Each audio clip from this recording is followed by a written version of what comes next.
ستړي مه شئ، خوښ یم چې یو وارې بیا پښتو ژورنال په اونیزه خپرونه کې در سره شریک یم.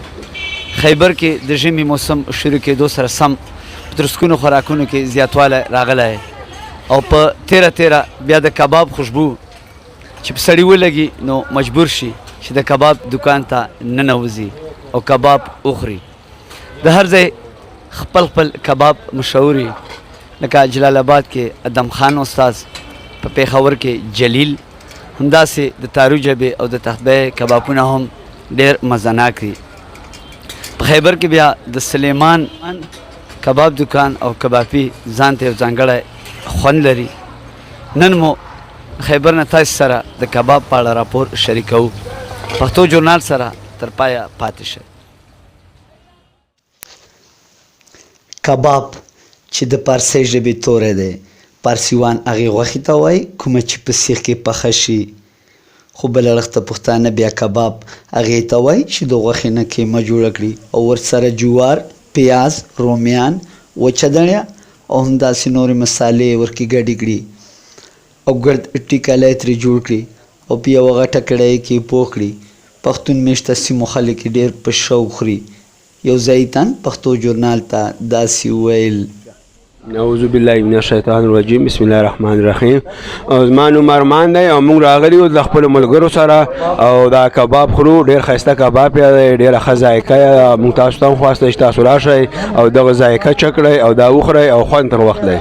یوازې په خپله یې خورئ که نه کور ته به یې وړئ؟ نه انشاءالله کور ته به یې وړو، بچو له به یې وړو، یارانو دوستانو باندې هم خورو او بس موږ خو چې راشو دلته مسافران یو نو دوی سره موږ یو دوه درې ټیمه دا کباب خورو خیره سره. یو شاعر وایي چې خوله چې ترخه نه وي په میو په کباب به څه کړې، ځیګر چې سوی لوی نه وي تش رباب به څه کړې.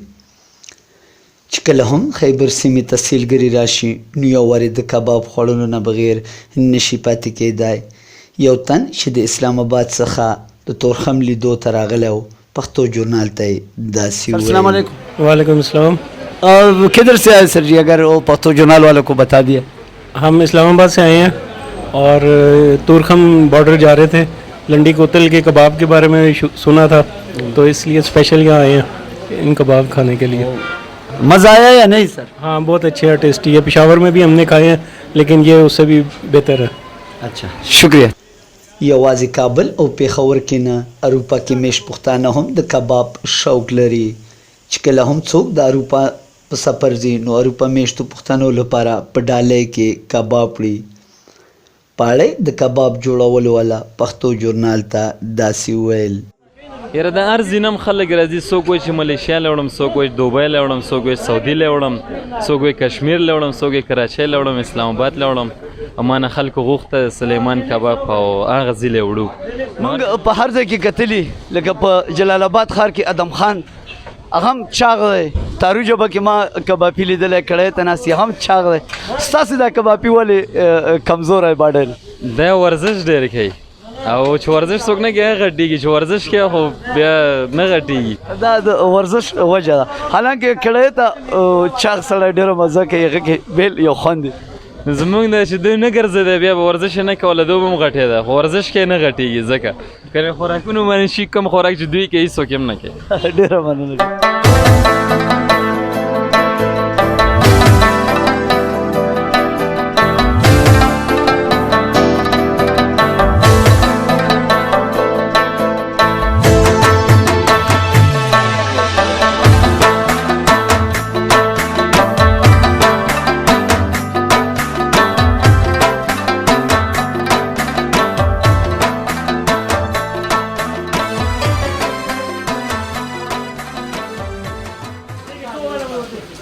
د کباب په اړه در سره یوه مهمه خبره شریکوم. اکثره کبابیان بیا د ځناورو د چمړې نه وتلی ډل هغه استعمالوي، په ډل کې کباب تیاروي. ډل چې د انسان صحت لپاره ډېر مضر صحت دی، په انسان کې ډېرې خطرناکې بیمارۍ پیدا کوي. چارواکو او ذمهوارو خلکو نه غوښتنه کوو چې هغه کبابیانو باندې پابندي ولګوي چې څوک هم کباب خوري چې اول پوښتنه وکړه، ویې ګوري چې په غوړو کې پوښ شوی، په تیلو کې پوښ شوی، نه چې د ډل کباب وخوري او ورته نورې بیمارۍ ولګي. خپل همکار نبیل شینواري سره مینوال شینواری درنه اجازت غواړم د الله په امان د خپل ځان ډېر خیال ساتئ